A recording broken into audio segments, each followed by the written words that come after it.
Conscious collaboration brings together entrepreneurs, changemakers, and thought leaders. We aim to highlight the people that embody the idea of aligned mind, body, and business.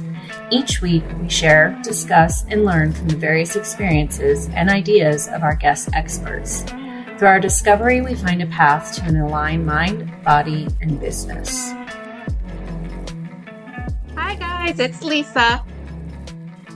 And I'm Emily, and we are the Conscious Collaboration Podcast, among other things. What's up, Lisa? What other things are we? Among other things. How much time you got? So in our pre-chat, we kind of, so the beginning is going to be like a little bit of a podcast in a podcast, or we're talking about a podcast on a podcast, kind of inception, I guess.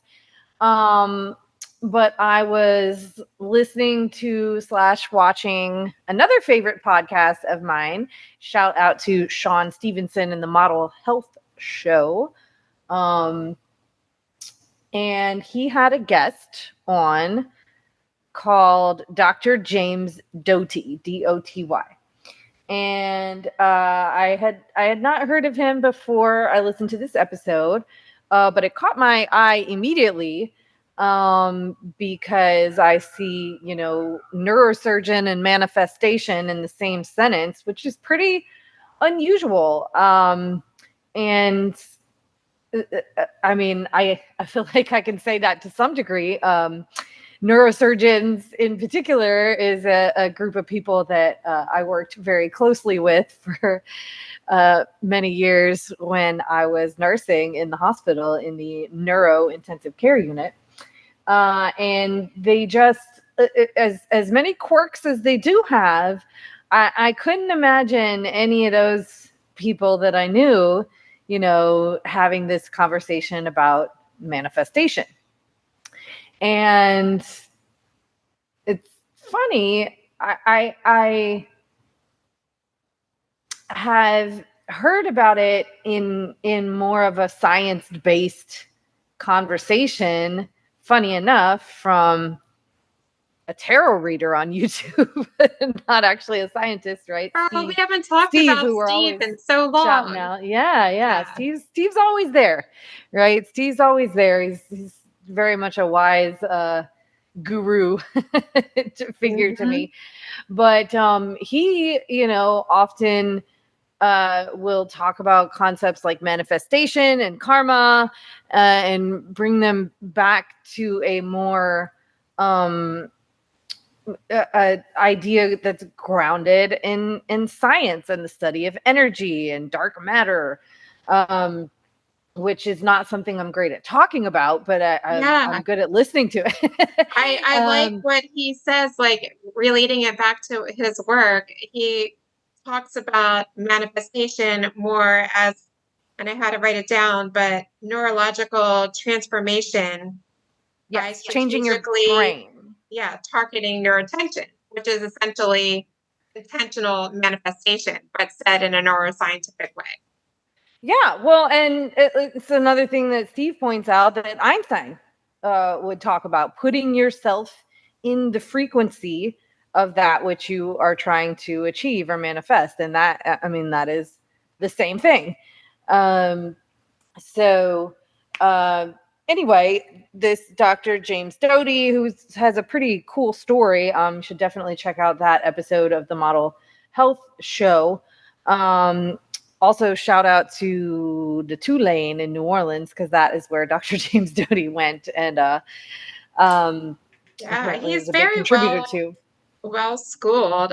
So For Tulane was mentioned, and I think he later went back and held some bit of an elevated position there in the faculty, or an honored position, and then Stanford as well. So there's, this is a very intelligent, well-studied. Right. It's definitely just something I love to see is, a more forward-thinking application of science and Western medicine, to principles of energy that might seem hippy-doo-dah woo-woo, up in the stars. And in certain fashions of talking about it, it very much is. But like, you know, he talks about one of the first things, like we are made of energy. That's not a conspiracy theory. It's not a hippie woo woo thing. You can see on different forms of medical imaging, energy fields surrounding our body, in particular coming from the heart and the brain, as sort of the highest frequencies, I guess, or wavelengths. I'm not sure how exactly you quantify that, but yeah. So the episode was about manifestation, and that's kind of a big piece of what he talks about is being able to change your brain in order to manifest things into your life that you want. But he got into another level of the conversation, which is kind of where we wanted to steer our conversation today.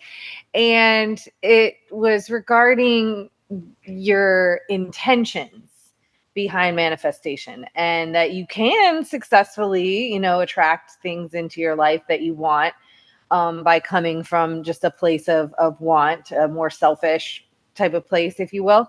But he said that, he really found that things just started, it was like, I'm just saying this, he didn't say this, but it's like pointing at things, and you kind of get what you want.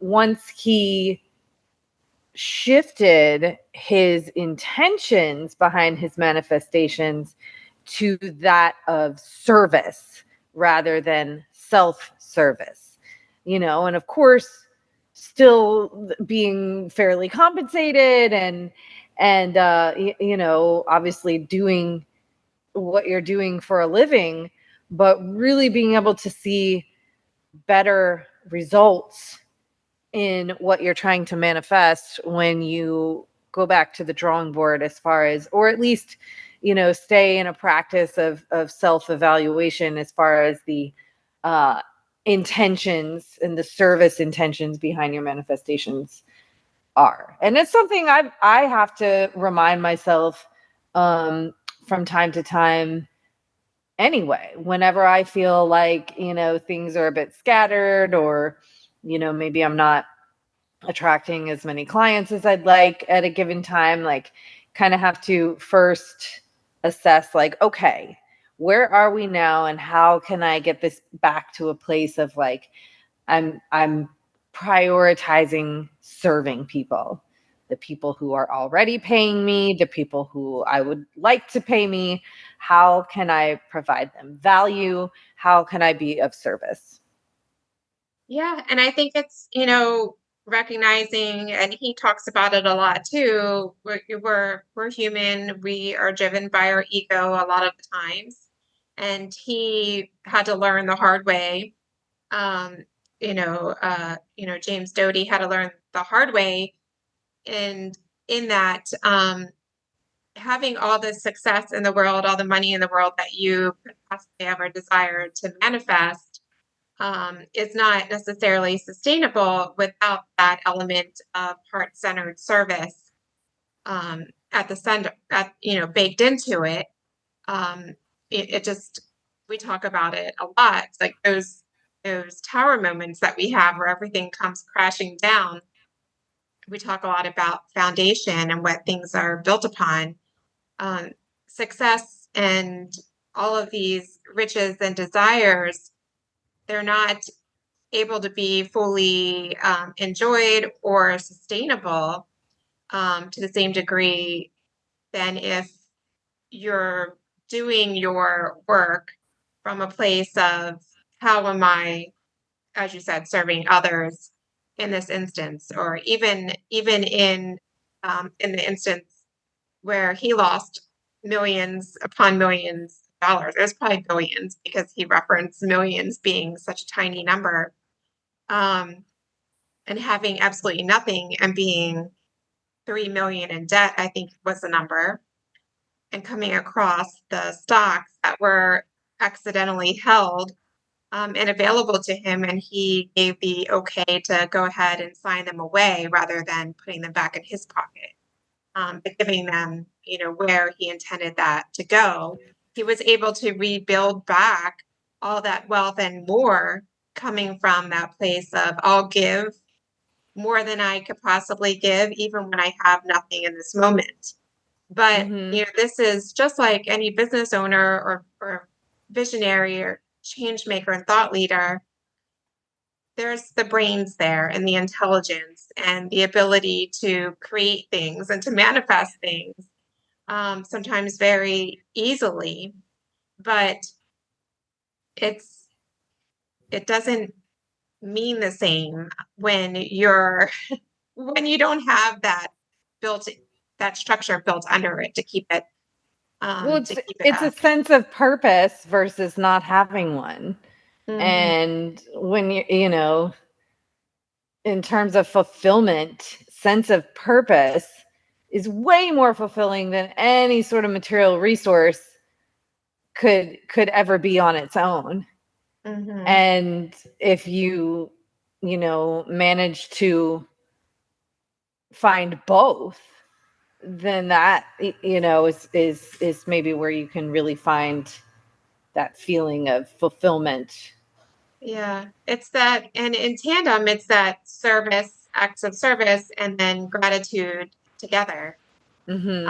So I love that in this context, he talked about in manifestation and achieving all that you desire, and realizing that you have it, and continuing in that, operating in that energy is, really.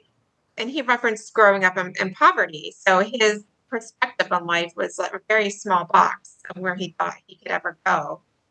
But his work and what he's experienced in his life is allowing people to think much larger than their frame of reference could ever imagine.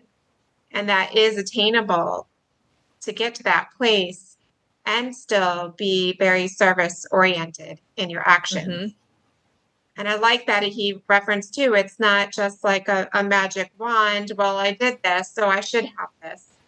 It's, okay, here's where I desire to go, bigger than I've ever experienced, and doing it from a place of service and gratitude, but doing the work.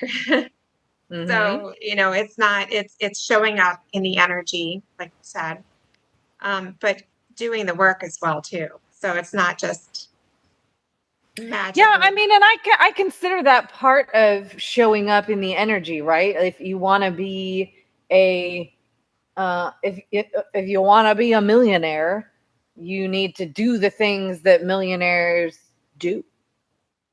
And that's part of it. That's part of putting yourself into the energy. And then, I think a lot of what he was talking about too is changing your brain so that you believe it, and then your brain puts together the necessary, steps to create it. So knowing both James Doty and also Steve, that from the tarot card reader, do you see a lot of similarities in particular subjects that you've heard Steve say that James has backed officially with science? No, not necessarily. Not yet. No.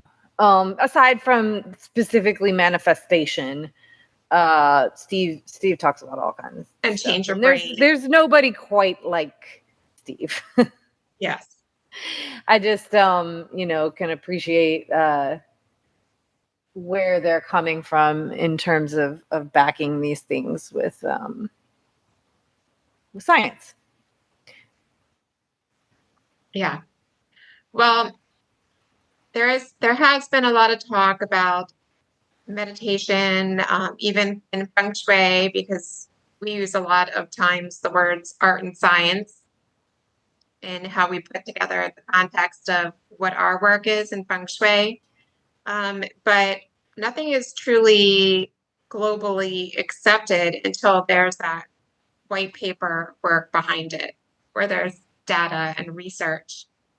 But I do think, and I have heard through grapevines, that there's a big community out in California that are putting lots of money into researching biohackers and things that we can only call pseudoscience at this time.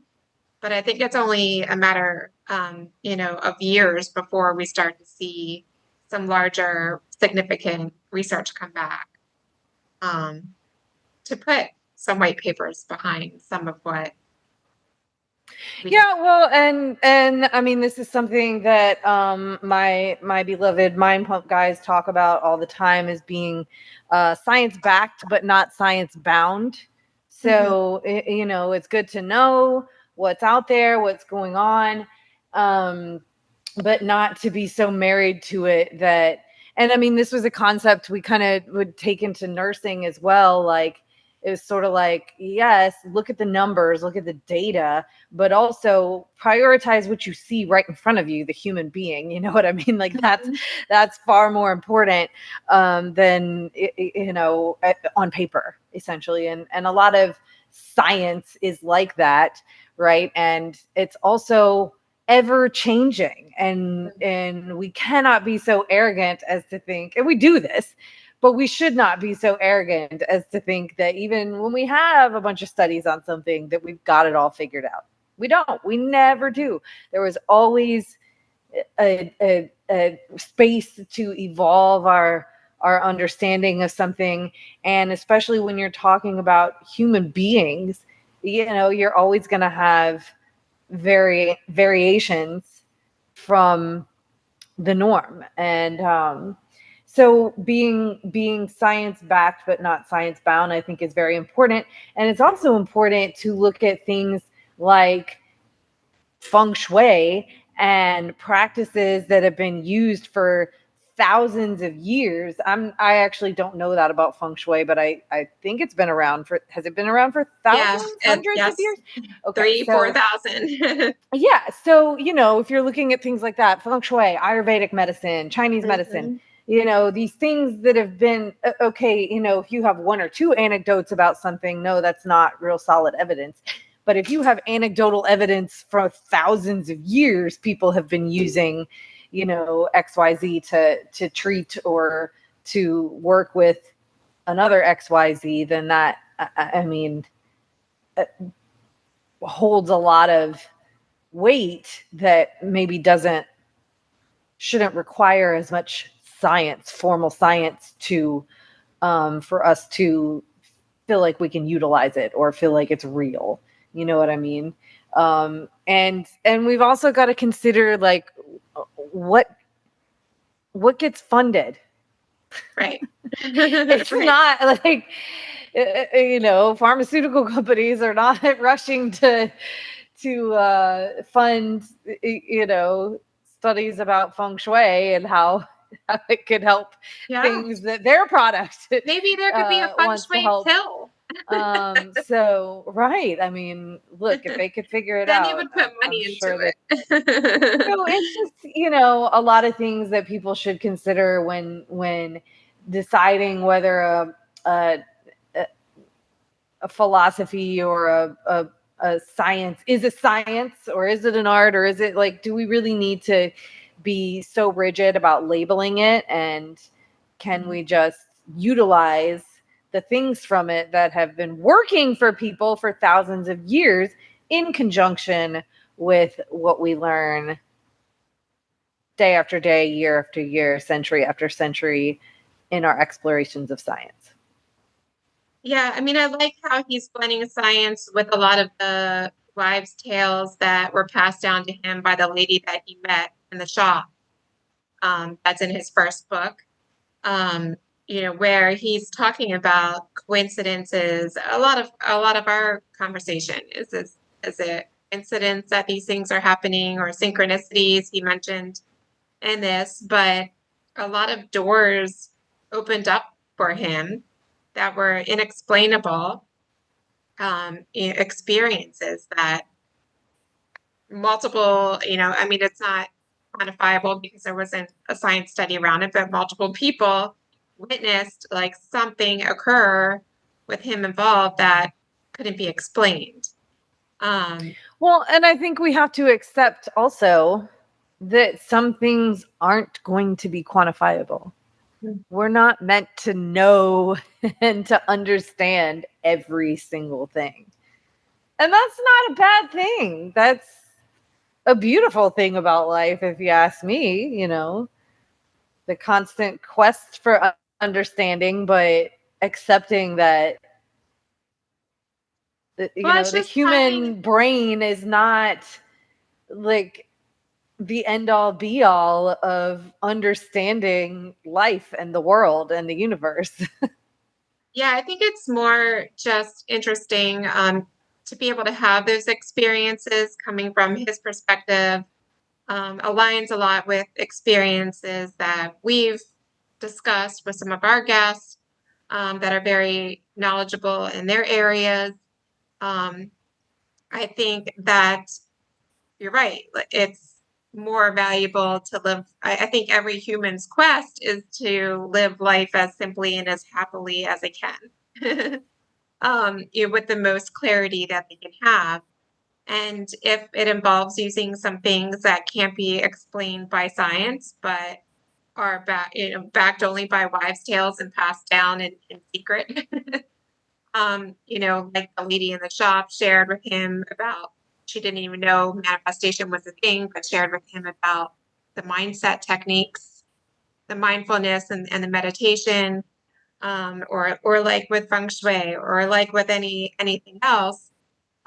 If those tools are known to work and in fact at one point kept secret and only used by people that were very wealthy, there's got to be some truth to it. Mm-hmm. So I think it was really exciting to hear that. I'm so glad that you shared it with me, and I shared that talk with some students and some friends just to get their feedback on it. But it's really, I think it's something that made me feel more hopeful about my day, and it also made me realize a lot of positive patterns in my life. Like even walking today in between my Zoom calls, I was thinking, gosh, how lucky am I to be able to walk to the shoreline? And then I reflected back and realized I grew up 3 hours away from the beach. And when I was little, I said, "Oh, one day I'm going to live at the beach." Well, I Right. manifested that, thinking there was no possibility of me making it from the woods to the beach and living there. But then same with having a feng shui career. Started with 15 years ago, having a Pinterest board that said feng shui um, career on it, and I had no even inkling that I would be able to get to the level that I am there. So there's a manifestation. But to that point, listening to that made me recognize and appreciate, hearing his wonderful manifestations, that I was able to recognize I also was able Yeah, to all the things that have already manifest. been. But We we kind all of tend to get caught do. up in what we don't have yet, or where we're not, what we haven't achieved yet. And even if it is, from a service backed intention, uh, that is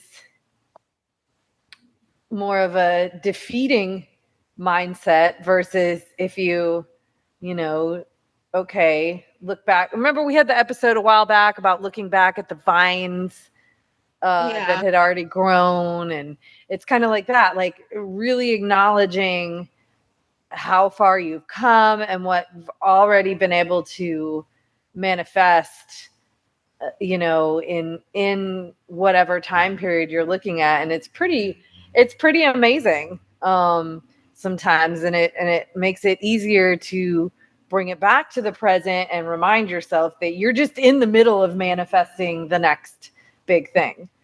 Just because it feels like you're not where you want to be yet, you're just in the middle of the next thing. And where you are now is not where you were a year ago, and 2 years ago, and 6 years ago. Isn't that amazing? It is. Yeah.